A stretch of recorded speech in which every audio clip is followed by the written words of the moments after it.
In today's video, I'll teach you how to lock apps on Android. So if you want to lock the apps, it is actually very simple. In most of the Android devices, you'll be able to find the inbuilt feature.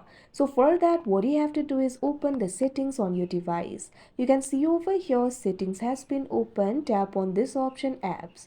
Now once you do that, in this interface, you'll be able to find the option for app lock. All you have to do is tap on it.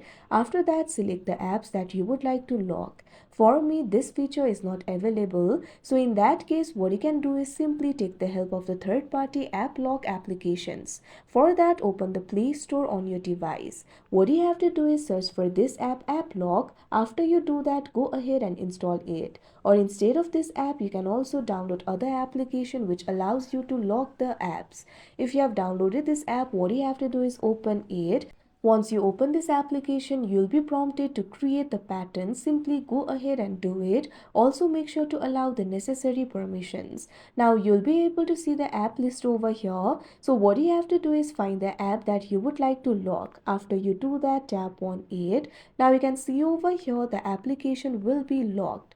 Now you can simply open that particular application. When you open that application, the app lock will direct you to enter the pattern. So you'll only be able to open this app after you enter the pattern. So like this, you'll be able to do it. So that is how you lock apps on Android. I hope you found this video helpful. Thank you for watching.